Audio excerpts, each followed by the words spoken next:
everyone. Welcome back. Hello. Welcome and welcome back. Yes, we have another fun video for you.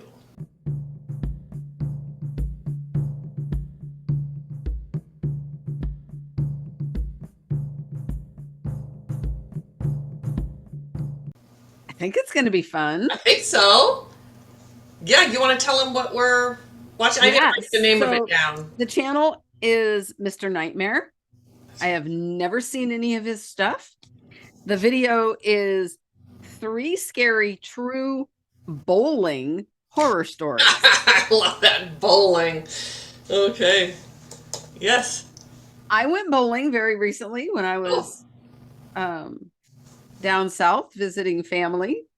Got beat, of course. Of course. There is something about bowling alleys, though.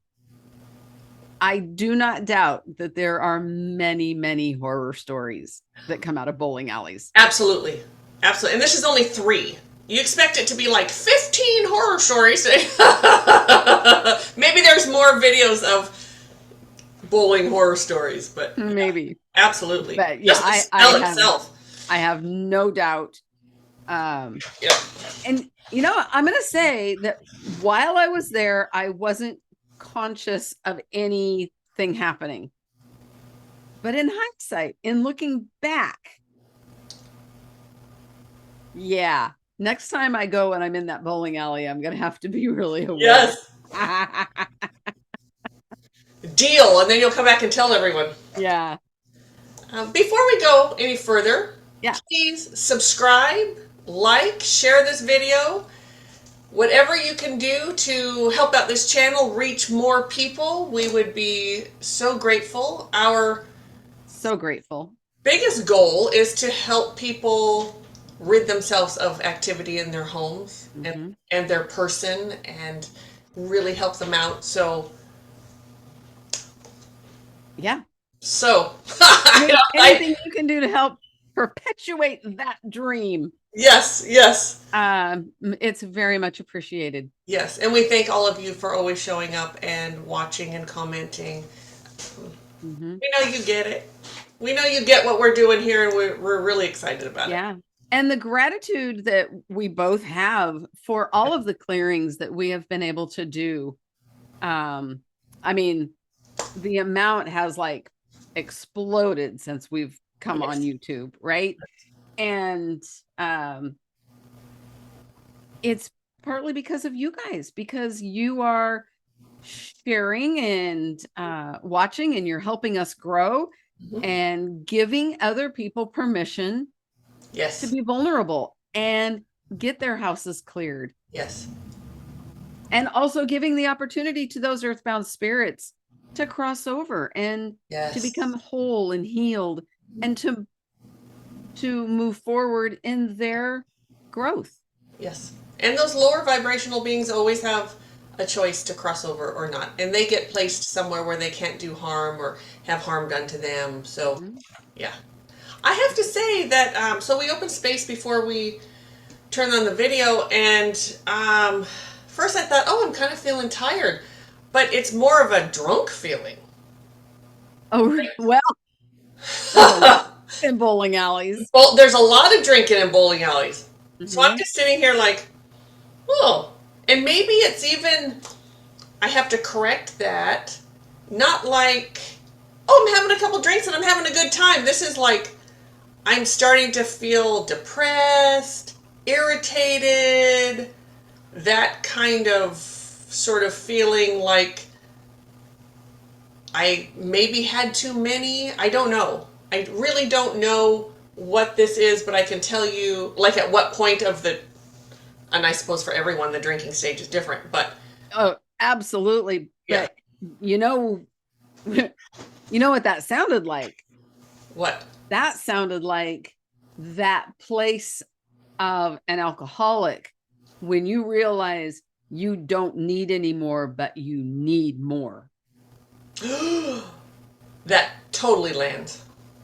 Totally lands. Thank you. Yes. Yeah. Yes. And for those of you who do not watch on our other channel, our podcast, everyone knows this because we talk about it freely. Mari-Lyn does. Mari-Lyn is how many years sober? 14 and a half. Woohoo! Yes, Yeah. congratulations. Yeah. Thank you. Yes. So, those of you watching, please leave a congratulations down in the comments. Or Seriously. not. I know she gets the pressure, blah, blah, blah. But yes, as her bestie, I'm just asking for that favor. So, because we all support her. So, Thank you.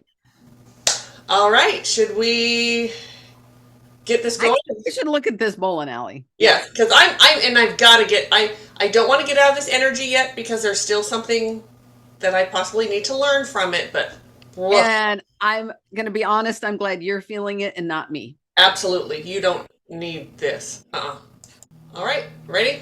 Ready. Here we go.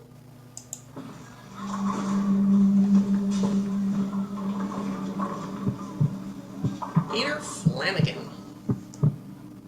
I used to go bowling quite often with my friends when I was young.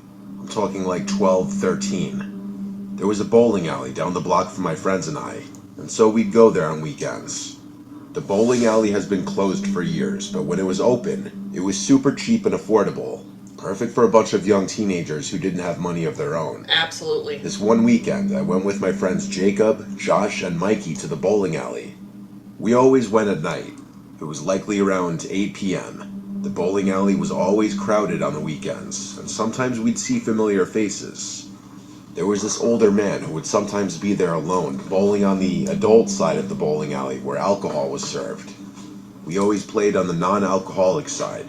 How we took notice to that man was because he'd sometimes just weirdly walk down the entire bowling alley, passing every lane, watching people bowling. Then we'd notice him end up back at his lane all by himself. We nicknamed him Creeper Bob after maybe the third time seeing him. Tonight there was a lane open next to us, and guess who out of nowhere sat next to us? Creeper Bob, or whatever his real name was, but I'll keep referring to him as Bob. He was setting up a game on the lane next to us by himself, and it wasn't long until he started trying to talk to us. He started making comments on our form, and every so often interrupting our conversation to tell us weird things like how long he's been coming here. Then eventually he said something really weird, that he watches us play every weekend from across the bowling alley, and he decided to come over and introduce himself tonight. He played it off like he was trying to be some kind of bowling teacher to us, but really it was just annoying and most of all uncomfortable. Hold on. I have to stop it here. Yeah. I think Creeper Bob is an earthie. I thought that very first thing when they started talking about him. Yeah. All right. I tried to like dismiss it. I think so too. Yeah. Yeah. Okay. So I'm just going to say this right now. If this keeps going like this, we're going to have to do more of Mr. Nightmare. We're going to have to watch more of his videos. So, all right, here we go. Okay. One point entered our lane as I was up to bowl, and he grabbed my wrist with his hands to position me into an allegedly better form. I never gave him permission to touch me, nor did I ask for his guidance. We were only like 13 though. None of us stood up and said, "Yo, get lost," or something like that. Right. I could just feel the unease amongst my friends. Every moment of that man touching me, I felt more and more disgusted. We cut our night at the bowling alley short because of him. We used the money that we would have used on more games on getting pizza instead at a pizza place further up the block. When we came out, Jacob and Mikey went their own way since they lived on a different block. Josh and I walked back down the other way in the direction of our houses. As we did, the sound of a car engine starting made us turn around. We noticed an old SUV like a Ford Explorer banging a three-point turn. We both imagined the possibility of it being Creeper Bob. The SUV started slowly tailing us as we walked down the street, so we picked up our pace. Then the SUV pulled up right alongside us, and the window rolled down. It was in fact the man from the bowling alley. He said out the window that he could offer us a ride home. We said no thanks. He replied it's not safe for a couple kids to be walking around late at night. We weren't even really that young. We were young teenagers, not little kids, and it was crazy that he thought we were young enough to trick into getting into a car. When we made it clear we weren't getting in, he pulled to the side of the road and parked his car. Josh and I decided to start jogging home. When we reached the intersection where we'd split off, we said bye and I continued jogging home. By the time I made it back, I was out of breath. Running after eating pizza is not a good idea. My dad was already asleep because he worked weekends. My mom was out with her girlfriends most likely, and the same was probably the case with my sister, so I wasn't supposed to ring the bell because my dad didn't want to be woken up. I went around back to get the key we had for the back door, which was hidden in the shed. When I got out from the shed, I thought I heard something, and I should have listened to my gut.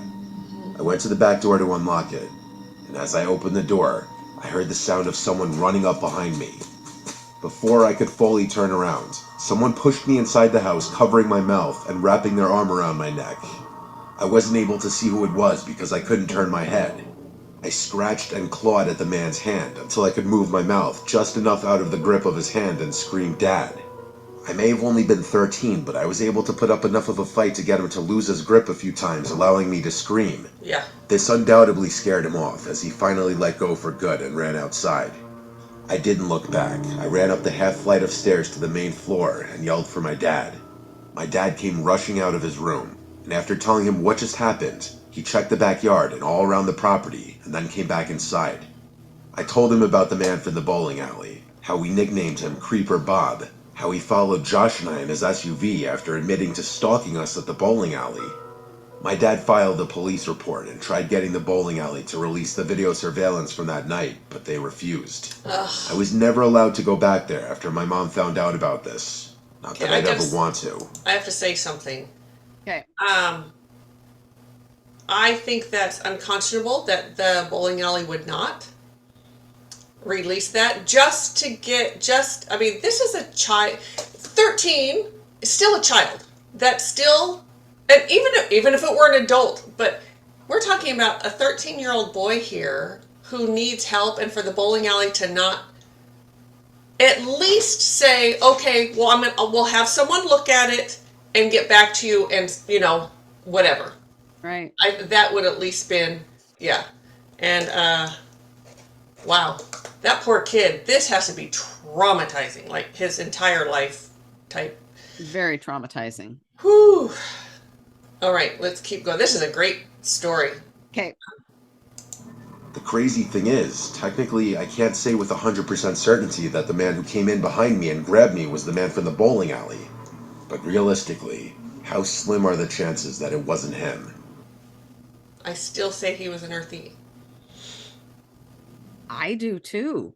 Yeah. And I'm trying to reconcile in my brain. Yes. Like the vehicle and all that, right? But still. Right. But there's absolutely no sense that this was a living person. No, not none whatsoever, which really makes this story even creepier. Yes. And one of the things that I'll say, if people are like, why do you think that, or whatever, I don't pick up, had he been an actual person, a human being in this body, whatever, right. I typically don't pick up on drunks like that. It's energetic. It's when they're earthies that I pick up on that, where I feel it like that. Like I might think, oh, I might get the hit that they've been drinking or something, but that full feeling that I had, yeah, that was a ghost. And some of them are that strong. And who knows? I mean, it could have been, I would say, a really old earthy that knew, because after they've been around for a while, they really learned how to do things. And that was probably exactly what he did in real life. Probably. Exactly. And he just kept doing it. Yeah. Super creepy. Really creepy. Yes. And absolutely, I wouldn't let my kids go back there. Hell no. Or at least not without an adult, somebody. And I'm just curious whose car he stole. Yeah. Or did he jump someone who was in their car Yes, who absolutely. had been drinking. Yeah. I mean, there's so many different things that could have happened here. Yeah. Yeah. But that was, he was not in a physical body. So creepy. Yes. Okay.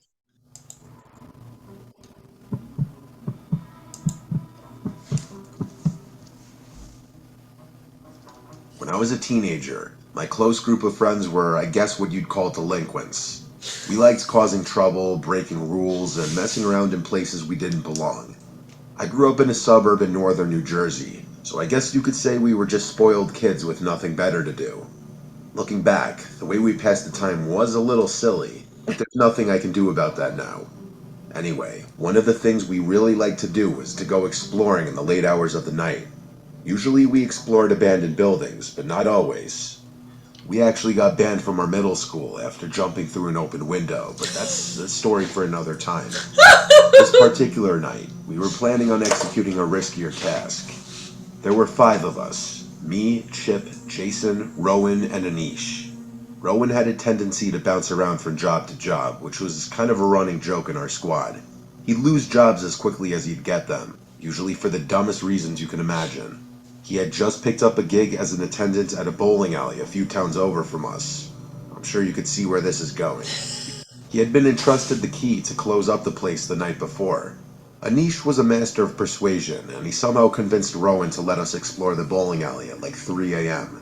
I'm telling you, Anish could convince someone to give them their kidney. That's how persistent he was. We've I all haven't known heard from him in a while. I think he might people actually like be in that. jail right now. Anyway, the 5 of us agreed to get a little drunk before going.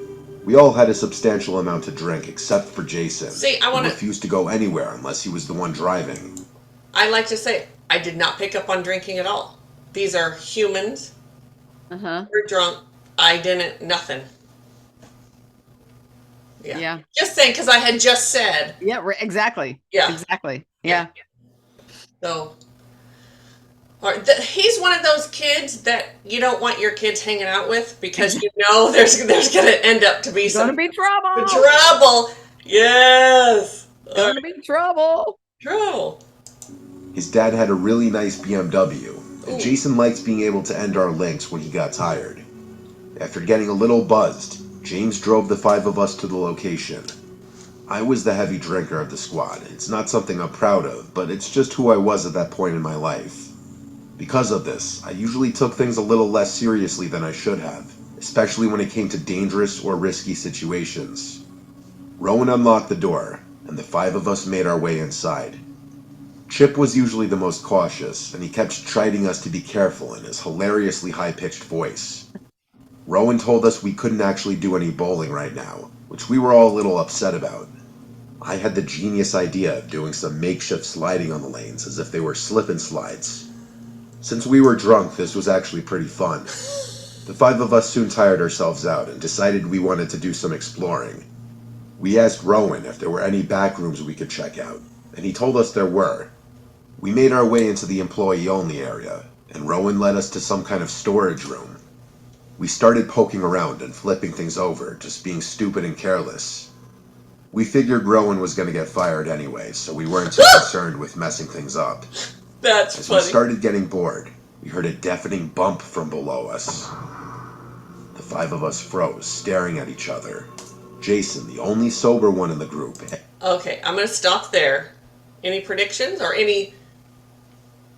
Are there any hits you're getting with this? There's someone there that is not living, breathing human. Nor is it an earthy. I get. I should have said living, breathing, or dead human. Okay. That's why human. Yeah. Yes. Yes. Something non-human. Yes. And I kept trying to hone in on male or female, and it keeps switching. It keeps switching. That's another sometimes thing with. Sure. Yeah. Sure. All right. Maybe even something of the earth. Yes, most likely. Okay. Yeah. All right. Let's see what we get. asked if the place had a basement. Rowan looked just as shocked as we were, and told that he had no prior knowledge of a potential basement. Anish grinned, eager to continue exploring. Chip seemed really nervous, telling us that we were probably going to end up getting Rowan fired. We were whispering now, arguing whether we wanted to go look for this hypothetical basement. Just then, Jason lifted the edge of a rug nestled in the corner, revealing a hatch. We were shocked. The atmosphere in the room instantly shifted with the realization that the situation was now serious. Okay, I'm going to stop real quick. That could be that feeling of underground that I'm... Okay. So maybe not of the earth, maybe it just lives under, but we'll see. I just wanted to say that before it went farther. All right. Even if we had found the way into the basement, the sound we heard was still unexplained. I don't think any of us really wanted to go down there, but Jason made the first move in his classic level-headed style. He flung the latch open and stared down at the old, rusted ladder leading into the darkness. "Screw this," whispered Chip, motioning for us to leave. Jason ignored him and went for the stairs. He pulled out his phone and shined the flashlight into the blackness. Without another word, he descended into the abyss. Okay, I just have to say this. I would be the one saying, yeah, let's just leave. And Mari-Lyn would be the one with the light. and I'd be standing there going, God damn it. And I'd have to follow her down there. Yeah. 100%. I'd be gone. Yeah. Yeah. Oh, as I'm listening to that, I'm thinking which one of us, like TCS, who would be who, Oh, and you were definitely that one. I would be the one. Oh, yep. Yeah. Oh, Okay, Lord. see you, bye. Yep. And I'd be like, no. But I'd follow you down. You would. All right, here we go. I could tell Rowan, Anish, and Chip were a little scared, understandably. I still had a lot of liquid confidence, so I decided I'd go next. Anish followed behind me, and Rowan brought up the rear. Chip refused to come down with us. The four of us pulled out our phone flashlights and began exploring the basement that had been hidden for some reason. It was filled with dust and cardboard boxes, stacked up to the ceiling. There was nothing else down there, or at least that's what we originally thought. Each noticed a door in the corner, and we walked over to it. Jason put his hand on the handle, but a split second before he was going to open it, we heard a distinctive bump come from the other side, which sounded identical to the one we heard earlier. We looked around at each other, with horrified looks on our faces. I could tell we were all thinking the same thing. An animal, maybe? I was going to say, Mari-Lyn, do you hear that growling? I did not hear growling. Okay. All right, here we go. No shot. It was too loud to be an animal. I was pretty freaked out at this point and turned away to leave. Like an idiot, Jason cracked the door open, revealing another storage room. That's not all that was in there, though. In the corner of the room, there was a human figure sitting on the ground with its legs crossed, facing away from us. We were frozen in place, utterly terrified.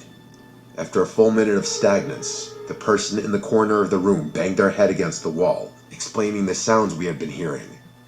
I began tiptoeing to the ladder, careful not to make any noise. The rest of my friends turned around and began doing the same, clearly filled with terror.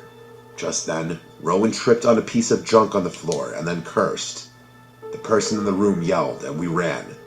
Jason and I were up the ladder in a split second, with Anish close behind. Chip was leaned over the hatch, concerned with what he was hearing. Anish made it up, and the three of us ran out of the room. We heard Rowan scream, "Get off me," but Anish and Jason were too terrified to turn back. I ran back into the room and saw Chip chucking a metal pipe down the hatch, which was followed by a demonic scream. Rowan scrambled on the ladder, and Chip grabbed his wrist, yanking him up. Rowan ran toward me while Chip slammed the hatch shut. The five of us sprinted out of the bowling alley, and Rowan hastily locked the door with trembling hands. Jason drove us back with a blank look on his face. We listened as Rowan described what happened after the rest of us made it up the ladder. Apparently, whoever had been in the basement jumped on Rowan's back, clawing at him. Chip came to his rescue and nailed Rowan's attacker in the head with that pipe, causing the lunatic to fall backward. Rowan said he only saw the guy's face for a split second. It was the horrifying face of a dirty, old, homeless-looking guy with a bird's nest of hair on his head. Rowan ended up quitting the next day without giving his boss an explanation, as it was definitely illegal what we had done. To this day, we have no idea how that guy could have gotten down there. Maybe there was an alternate entrance we had overlooked. Either way, the basement had been intentionally hidden, which tells me that Rowan's boss might have known something about the whole thing. This experience ruined my taste for bowling, which I have not done since. That's funny. So I think it's a possessed person. I think it was a mentally ill person, possibly homeless, something. And he was possessed. That's what I think.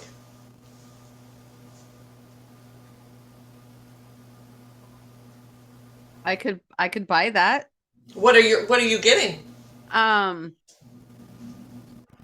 But he wasn't possessed by like an earthy. I'm still getting something of the earth. Okay. And could it have been a human being? Sure. No, I no. But I. Oh, I see. No, okay. Sorry, I was sort of in the thought when you said that. Could absolutely be a human being possessed by something of the earth. But you think it's just something of the earth? I think it's just something of the earth. Okay. We'll never know, really, which one of us is. No. Would love to hear, and I'd love to know where this is. Like, do they need us to go check it out? Mari-Lyn's got her flashlight. She's on the way. I do. Yes. Yeah.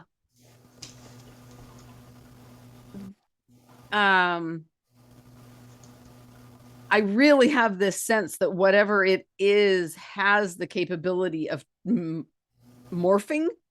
Okay. Into whatever it needs to be. Mm-hmm. Interesting.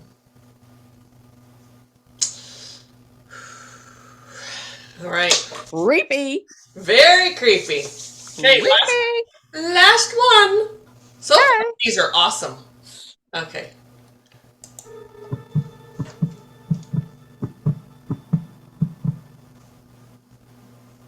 One night, my girlfriend Rebecca and I decided it would be fun to go bowling. We drove to the closest bowling alley and went through the whole process of renting shoes, finding balls, and picking a lane.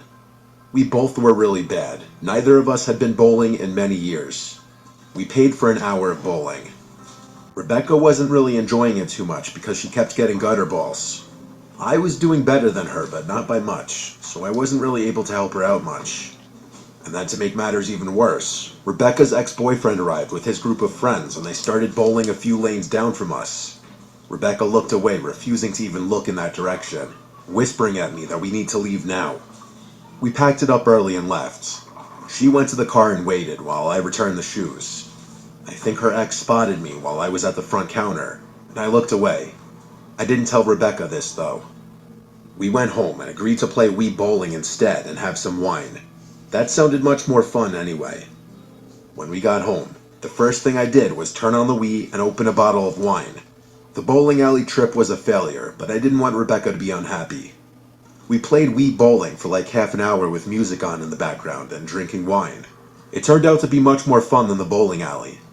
Until the current song that was playing ended, and we heard something come from upstairs in that brief moment of silence. Rebecca and I looked at each other, telling me she heard it too. I turned off the music for good, but now there was just silence. The sound we heard could best be described as a heavy object being dropped on the floor. I went upstairs to investigate. I checked every bedroom with the lights on. I checked under every bed. I was relieved to find nothing. I wasn't actually expecting to find someone in the house, but naturally, you do need to go investigate if you hear a suspicious sound in your house. Still, I wondered what actually made the sound, because I didn't find anything on the floor. Are you getting anything? Thus far, I'm not. No. Yeah. Okay, keep going. No, I'm not. After maybe another half an hour of playing Wii bowling, we brought our little wine party upstairs to the bedroom, and eventually we fell asleep. Our little wine party. Rebecca's a lightweight, so she got much drunker than me, which explains why I was the one to wake up in the middle of the night and not her. I heard what woke me up, though. It was another clear and distinct sound of something heavy being dropped from above. But the only thing is, now we were upstairs, and yet the sound still came from above. So what else would be above us? The attic. The attic door is right outside my bedroom door. It's one of those doors with a string that you pull down and a metal ladder comes down. I tiptoed out of the bedroom to not wake up Rebecca. I stood under the attic door and listened. Every 5 seconds or so, I heard the slightest creaking sound, like from the weight of something moving around. I didn't want to scare Rebecca, but I'd heard of animals getting into people's attics sometimes.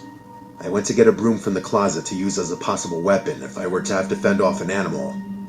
Then I quietly pulled the attic door open and climbed up. I stopped at the top of the ladder in the darkness and listened. I heard creaking. It was the creaking of the wooden rocking chair we had up there. I used my phone as a light to reveal the rocking chair. There was someone sitting in it, slowly rocking. I nearly fell off the ladder. I wanted to go run back to Rebecca and hide. I wanted to do anything but approach this person. But I gathered the courage to yell, "Who are you?" The rocking stopped, and the man turned around to look at me. He started making this animalistic, gargling, growling sound. Then he got up, and that's when I hurried down the ladder and pushed the attic door up. I screamed for Rebecca to call the cops until I heard her acknowledge me. I stayed under the attic door, preventing it from being opened as the man in the attic tried kicking the door open. He eventually stopped, and I heard the deranged laughter of a sick, mentally ill person. He spoke in another language. It sounded Russian. I felt like my arms were going to fall off, holding up the attic door, waiting for the police. When they finally arrived, Rebecca went downstairs to let them in. From here, it was the job of the police officers to go up there and remove the man. Rebecca and I waited in the living room, sitting on the couch next to each other, until we saw them bringing the man out through the living room to the front door in handcuffs. The way the man looked at me said everything. He was a dangerous, mentally ill person.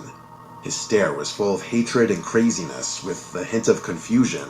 His lip contorted in this bizarre way that would almost make you think he were drunk. Whatever happened with him, we don't know. We didn't press civil charges, but I'm sure he was charged criminally if they didn't deem him to be insane. This happened in the summertime when we keep the windows open, and so it was most likely that he squeezed through one of the windows in the backyard. I'm not sure why he picked our house. It may just have been the unlucky house he stumbled across. All right. Woo. Okay. That sucks. Yeah. That's stuff that nightmares are made of, right? Yes. Yeah. Yeah. So that makes perfect sense to me because I was not getting anything, and so being a human being up there absolutely makes sense. Yeah. Yeah, it does. Frightening. I have heard of there's actually I don't know the name of it, but it's a TV series, and it's basically about people that like move into a home, or maybe they're already in there. I think it's like new home anyway, and there's somebody living in the home and they don't know about it for like months. Yikes. I know. I can't even watch that one. It's freaking me out. Give me a ghost any day. Give me a demon. Don't care. Seriously. Cool. People Give scare me something from another dimension. Yes, right. But Anytime. humans are freaking scary. Yes. Yeah. Mm-hmm. Wow. Well, that was fun. That was fun. That was fun. Let us know if you want to see more of this kind of thing. I think we'll anyway, but let us know. Probably. Yes, and thank you whoever requested this. I keep forgetting to thank people. But I know it was requested, so thank you, and we will absolutely do more of Mr. Nightmare, I think. I think so. Yes. I think he's got a lot of videos and a lot of a lot of followers. Yes. Like, subscribe, share, leave comments, do all that fabulous stuff. And of course, if you have paranormal activity, you want us to clear it, we will not come out and just tell you what's there. That's not what we do. No, we will not. Nope. If you call us in, we're clearing it out. So, and we'd love to, TCS, everydaypsychics.com. Mm-hmm. Also, our other services are there. If you want to check those out, we so appreciate all of you. We do. If you haven't yet, check out our other channel, the Conscious Spirit Podcast. Mm-hmm. Also streaming everywhere you get your podcasts. Yes, and there's all kinds of stuff over there. Yes. All kinds. Yep. All right. Well, thank you, everyone. See you next time. Take care. Bye. Bye.